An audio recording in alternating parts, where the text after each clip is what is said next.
Hello, Tim from Fairplay Now on the 22nd of November 2023. So, I want to talk about this evil organisation. That's the only way I can describe them. Totally bought and paid for by the powers that shouldn't be. But before I get onto that, what did you think about me and the Tesla machine yesterday? You'll have to watch yesterday's video if you don't know what I'm talking about. But I was having a go on this thing called a Tesla machine. I'll talk more on that at the end of this video, so keep watching if you're interested in that and results I think I've got from that. But yeah, I've just finished editing and uploading the second film I made at this thing I went to at the weekend. The second talker was Mark Sharman. If you don't know who he is, he's a very interesting guy, worked in mainstream media for many years, and so he's got huge insights into how that all works and what's going on there even to this day. And also he's behind that film Safe and Effective, which probably most viewers have seen. It's by Oracle Films, but he was kind of the creator or instigator of it, and it's an absolutely fantastic film. So he was speaking at this event and he was talking about all of the shenanigans the mainstream media get up to. He was talking about government slush funds for the mainstream media to keep them on track during the kind of nonsense, the lurgy nonsense.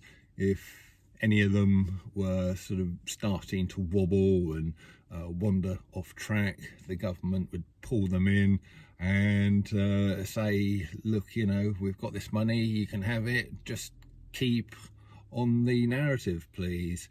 And so they got this money over and above all of the advertising they got as well, all of that revenue.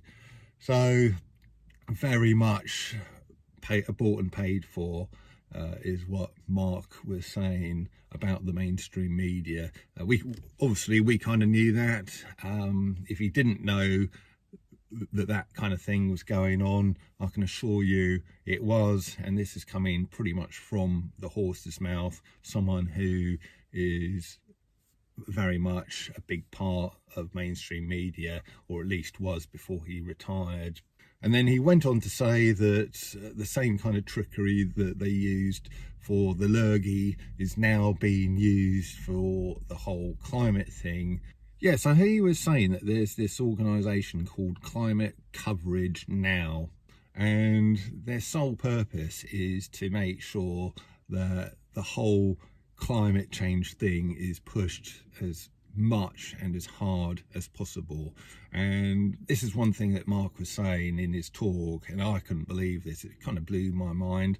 They actually run training courses to teach journalists how to change non-climate stories into climate change stories.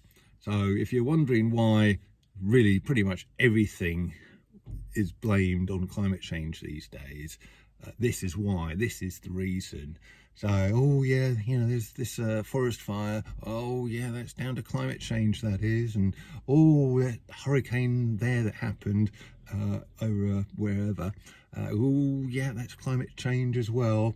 And it's all thanks to this Climate Coverage Now group. There's probably other similar organisations as well, but yeah, they're running training courses teaching journalists how to do this kind of chicanery. And want to guess who this Climate Coverage Now organisation is funded by? Well, if you're sort of thinking of any of the usual suspects within the powers that shouldn't be, as I call them, you'd be entirely correct. So you've got these powers that shouldn't be, they're sort of funding various groups like this, and in turn they are sort of training up mainstream media journalists into promoting the whole climate change thing. And of course, it's all to do with that old adage, tell a lie. It doesn't matter how big the lie is, but tell a lie often enough, and eventually most people will come to believe it. So that is what I think is going on. These people are sort of pushing this thing, and pushing it hard with the hope that they get as many people on board with the narrative as possible, which is kind of really, it's the usual way in which the powers that shouldn't be works. It's their modus operandi, and it's very, very obvious.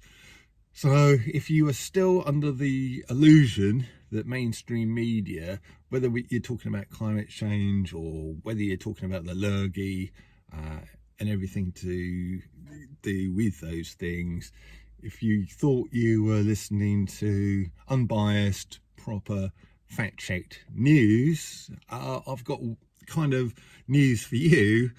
I'm sorry, but instead of that, you were listening to government propaganda and powers that shouldn't be propaganda. So nothing to do with the mainstream media is kind of actual unbiased news. I'm afraid to tell you it is agenda pushing propaganda, and kind of stuff like this leaves me in no doubt that that is very much the case. Anyway, what I'm going to do is I'm going to leave Mark Sharman's talk on my website, so fairplaynow.net/must. I'll leave a link to it in the description box below, so you can go and watch that. Can't really put it on this platform because it's a little bit too spicy and likely to get me into trouble, but at least you've got a link under here that you can go to watch it. So I suggest you do. It goes on for a total of about 30-40 minutes, and he comes out with a lot of other stuff, very eye-opening stuff about the mainstream media as well. So it really is worthwhile watching. So yeah, back to this Tesla machine. After that video, of course, I had a few comments asking me, how effective I found it. And yeah, I must say I had this ache kind of in the back of my neck. Yes, not that bad really as far as pain's concerned, but it was always a bit stiff and a bit annoying, probably because I'm looking up working on sort of light fittings and that sort of thing with my job so much at the time, and that kind of thing. So it gets to the back of your neck, especially if you're doing it all day long, kind of thing. But if I was doing things like as I'm driving along, sort of going to look out the window, side windows there to sort of pull out somewhere, or if I was reversing and looking out the back window, well, what I've just done there I couldn't really do. I could maybe turn my head about that far before it got really stiff and painful, but I couldn't go all the way around like that. Luckily, as far as reversing is concerned, because I've done a lot of van and lorry driving in my time, I can reverse on the door mirrors here, no problem at all. So a lot of the time I don't need to look out the back, but yeah, if I've got to reverse now, looking out like that, out the back window, is a lot more doable than it was up until the other day when I had that treatment, and also the stiffness and a bit of achiness seems to have diminished as well. Hasn't totally gone, it's still there a little bit, still a little bit stiff, but over the coming days it might improve further. And certainly if I had another couple of sessions with the thing, I would say that it has given me a positive result. We'll have to see how long that lasts, whether it's a a short-term, medium or long-term thing. But yeah, it's short-term at least, it seems to be a very interesting, effective result for me. So what I'm going to try and do to get hold of one of these things for myself somehow, whether I sort of rent one for a week or two and just to play around with it a bit more. But if I manage to do that, I'll keep you updated, so stay tuned, as they say. Anyhow, gonna leave it. Back soon. Tim from Fair Play Now. Thanks for watching.